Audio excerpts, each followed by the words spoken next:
ओम शांति। आज की अव्यक्त वाणी डेट है 22 जनवरी 1970 की वाणी है। इसका टाइटल है अंतिम कोर्स, मन के भावों को जानना। सभी कहाँ बैठे हो और क्या देख रहे हो? अव्यक्त स्थिति में स्थित हो, अव्यक्त रूप को देख रहे हो या व्यक्त में अव्यक्त को देखने का प्रयत्न करते हो? इस दुनिया में आवाज़ है, अव्यक्त दुनिया में आवाज़ नहीं है। इसलिए बाप सभी बच्चों को आवाज़ से परे ले जाने की ड्रिल सिखला रहे हैं। 1 सेकेंड में आवाज़ में आना, 1 सेकेंड में आवाज़ से परे हो जाना, ऐसा अभ्यास इस वर्तमान समय में बहुत आवश्यक है। कौन सा अभ्यास बहुत आवश्यक है? 1 सेकेंड में आवाज़ में आना और 1 सेकेंड में आवाज़ से परे हो जाना। ये अभ्यास इस समय बहुत आवश्यक है। वह समय भी आएगा जैसे जैसे अव्यक्त स्थिति में स्थित होते जाएंगे, वैसे वैसे नैनों के इशारों से किसके मन के भाव को जान जाएंगे। कोई से बोलने व सुनने की आवश्यकता नहीं होगी। ऐसा समय अब आने वाला है। जैसे बाप दादा के सामने जब आते हो तो बिना सुनाए हुए भी आप सभी के मन के संकल्प, मन के भावों को जान लेते हैं। वैसे ही आप बच्चों को भी यही अंतिम कोर्स पढ़ना है। जैसे मुख की भाषा कही जाती है, वैसे ही फिर रूहों की रूहान होती है। जैसे रूह रूहान कहते हैं तो रूह भी रूह से बातें करते हैं। लेकिन कैसे? क्या रूहों की बातें मुख से होती हैं? जैसे जैसे रूहानी स्थिति में स्थित होते जाएंगे, वैसे वैसे रूह की बात को ऐसे ही सहज और स्पष्ट जान लेंगे। जैसे इस दुनिया में मुख द्वारा वर्णन करने से एक दो के भाव को जानते हो, तो इसके लिए किस बात की धारणा की आवश्यकता है? दूसरों के मन के भावों को जान जाए, बाबा ने कहा, इसके लिए कौन सी धारणा की आवश्यकता है? विशेष इस बात की आवश्यकता है जो सदैव बुद्धि की लाइन क्लियर हो। कोई भी अपने बुद्धि में व मन में डिस्टर्बेंस होगी व लाइन क्लियर नहीं होगी तो एक दो के संकल्प और भाव को जान नहीं सकेंगे। लाइन क्लियर ना होने के कारण अपने संकल्पों की मिक्सचैरिटी हो सकती है। इसलिए हर एक को देखना चाहिए कि हमारी बुद्धि की लाइन क्लियर है, बुद्धि में कोई भी किसी भी प्रकार का विघ्न तो नहीं सताता है। ये बाबा पूछ रहे हैं कि कब हम दूसरे के मन के भावों को जान सकेंगे? अगर हमारी बुद्धि की लाइन क्लियर होगी, कोई और संकल्पों की मिक्सचैरिटी नहीं होगी तो। अटूट, अटल, अथक, ये तीनों ही बातें जीवन में हैं। तो बाबा कह रहे बुद्धि में कोई किसी प्रकार का विघ्न ना हो तो उसके लिए क्या चाहिए? उसके लिए बाबा कहते अटूट, अटल, अथक, ये तीनों ही बातें जीवन में हैं। अगर इन तीनों बातों में से एक भी नहीं है, क्या है? अटूट, बाबा के साथ अटूट कनेक्शन ना। अटल, अथक, अथक सेवाधारी जैसे कहते हैं। अटल मतलब अटल विश्वास बाबा के ऊपर ना। अटूट, अटल और अथक, अगर इन तीनों में से एक की भी कमी है तो समझना चाहिए बुद्धि की लाइन क्लियर नहीं है। जब बुद्धि की लाइन क्लियर हो जाएगी तो उसकी स्थिति स्मृति क्या होगी, है ना। जितनी जितनी बुद्धि की लाइन अर्थात पुरुषार्थ की लाइन क्लियर होगी, उतना उतना क्या स्मृति में रहेगा? कोई भी बात में उनके सामने भविष्य ऐसा ही स्पष्ट होगा जैसे वर्तमान स्पष्ट है। जितना जितना बुद्धि की लाइन क्लियर होगी, बाबा कह रहे जितना जितना बुद्धि की लाइन क्लियर होगी उतना उतना उनको भविष्य भी ऐसे ही स्पष्ट दिखाई देगा जैसे वर्तमान है। तो अगर बुद्धि की लाइन क्लियर होगी तो दूसरों के मन के भावों को जान सकेंगे। अगर बुद्धि की लाइन क्लियर होगी तो उनको भविष्य भी वर्तमान के समान क्लियर दिखाई देगा। तो उनके लिए वर्तमान और कैसी होगी बुद्धि की लाइन क्लियर? अटूट, अटल और अथक जो होगा उसकी बुद्धि की लाइन क्लियर होगी। तो बाबा ने कहा उनके लिए वर्तमान और भविष्य एक समान हो जाएंगे। जैसे आजकल साइंसदानों ने कहाँ कहाँ की बातों को इतना स्पष्ट दिखाया है जो दूर की चीज़ भी नज़दीक नज़र आती है, इसी रीति से जिनका पुरुषार्थ क्लियर होगा उनको भविष्य ही हर बात दूर होते भी नज़दीक दिखाई पड़ेगी। जैसे आजकल टेलीविज़न में देखते हैं तो सभी स्पष्ट दिखाई पड़ता है ना, तो उनकी बुद्धि और उनकी दृष्टि टेलीविज़न की भांति सभी बातें स्पष्ट देखेंगी और जानेंगी, और कोई भी बात में पुरुषार्थ की मुश्किलात नहीं रहेगी। तो वह अनुभव, वह अंतिम स्थिति की परख अपने आप में देखो कि कहाँ तक अंतिम स्थिति के नज़दीक है। जैसे सूर्य अपने जब पूरे प्रकाश में आ जाता है तो हर चीज़ स्पष्ट देखने में आती है, जो अंधकार है, धुंध है, वह सभी खत्म हो जाता है। इसी रीति जब सर्वशक्तिमान ज्ञान सूर्य के साथ अटूट संबंध है तो अपने आप में भी ऐसे ही हर बात स्पष्ट देखने में आएगी, और जो चलते चलते पुरुषार्थ में माया का अंधकार व धुंध आ जाता है, जो सत्य बात को छिपाने वाले हैं, वे हट जाएंगे। इसके लिए सदैव दो बातें याद रखना। आज के इस अलौकिक मेले में जो सभी बच्चे आए हैं, वे जैसे लौकिक आप अपने बच्चों को मेले में ले जाते हैं तो जो स्नेही बच्चे होते हैं उनको कोई ना कोई चीज़ लेकर देते हैं। तो बाप दादा भी आज के इस अनोखे मेले में आप सभी बच्चों को कौन सी अनोखी चीज़ देंगे?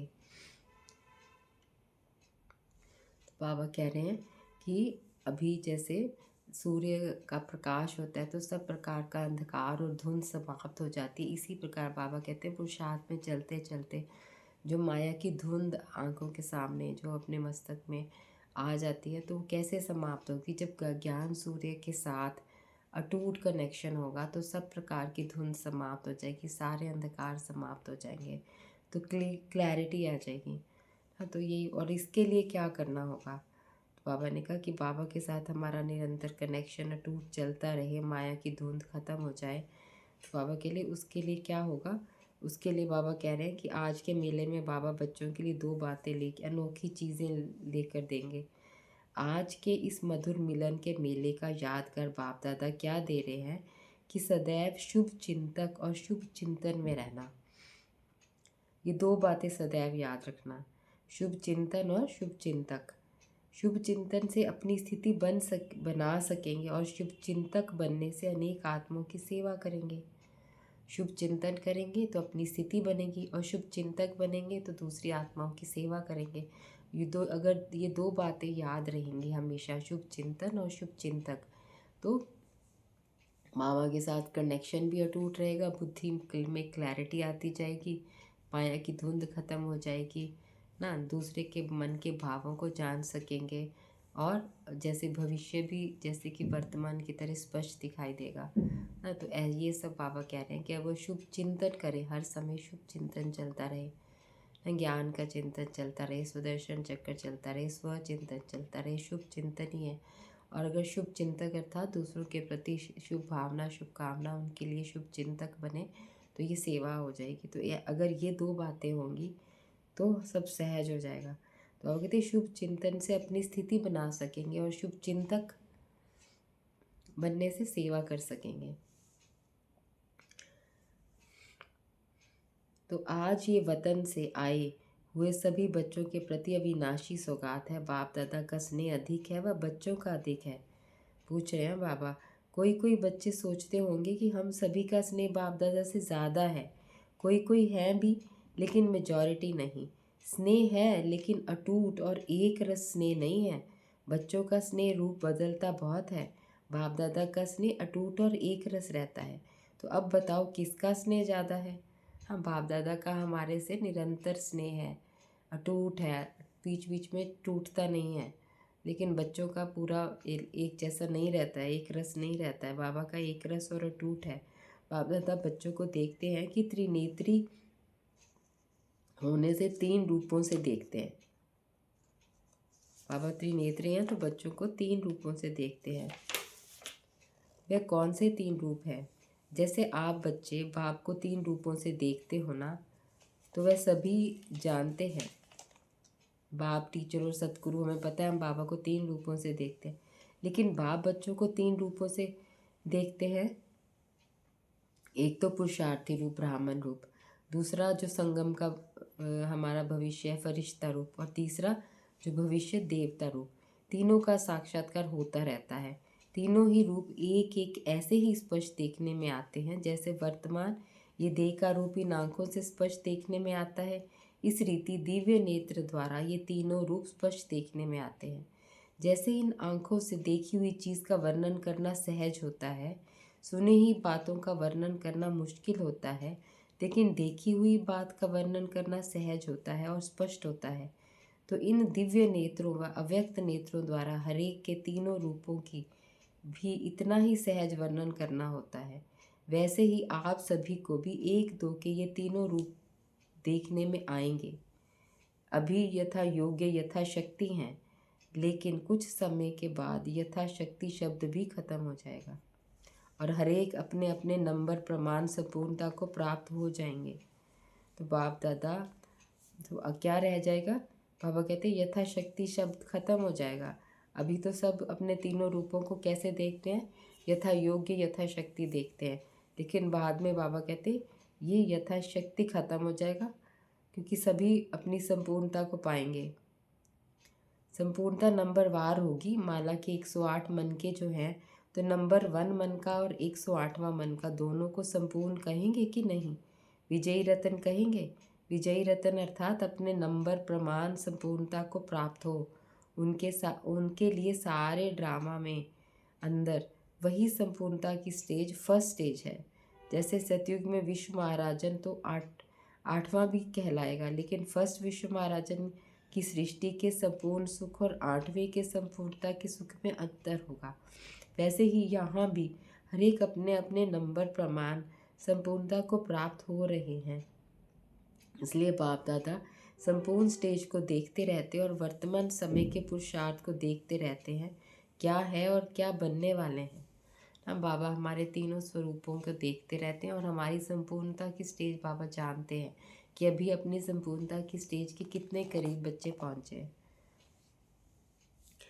आपने पूछा ना कि वतन में क्या बैठ करते हो? यही देखते रहते हैं और अव्यक्त सहयोग देने की सर्विस करते हैं। सभी समझते हैं कि बाप दादा वतन में पता नहीं क्या बैठ करता होगा, लेकिन सर्विस की स्पीड साकार वतन में वहाँ से भी ज़्यादा वहाँ तेज है, क्योंकि यहाँ तो साकार तन का भी हिसाब साथ था। अब तो इस बंधन से भी मुक्त हैं, अपने प्रति नहीं हैं, सर्व आत्माओं के प्रति हैं। जैसे इस शरीर को छोड़ना और शरीर को लेना ये अनुभव सभी को है, वैसे ही जब चाहो तब शरीर का भान बिल्कुल छोड़कर अशरीरी बन जाना और जब चाहो तब शरीर का आधार लेकर कर्म करना, ये अनुभव है। तो बाबा चाहते हैं कि हम सब कौन सा अनुभव करें कि जब चाहे शरीर में आएँ और जब चाहे शरीर से डिटैच हो जाएं। तो बाबा कहते हैं ऐसा अनुभव है अशरीरी बनने का अनुभव। इस अनुभव को अब बढ़ाना है। बिल्कुल ऐसे ही अनुभव होगा जैसे कि ये स्थूल चोला अलग है और चोले को धारण करने वाली आत्मा अलग है। ये अनुभव अब ज़्यादा होना चाहिए।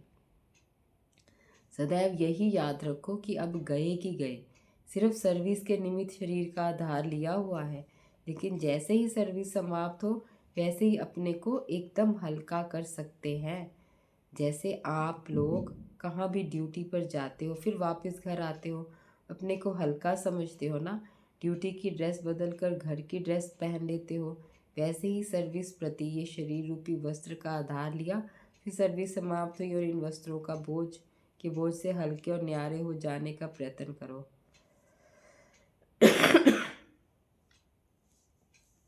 जैसे पुलिस वाले अपनी यूनिफॉर्म टाइट पहनते हैं बेल्ट वेल्ट लगा कर, और जब घर आते हैं ड्यूटी से तो उतार के रिलैक्स कर कपड़े पहन लेते हैं। ऐसे ही बाबा कह रहे हैं कि जब शरीर लिया, धारण किया, ड्रेस ली, सर्विस का पार्ट बजाया और जैसे ही सर्विस ख़त्म हुई तो परम धाम में आ गए, अपनी बिंदु स्वरूप स्थिति में आ गए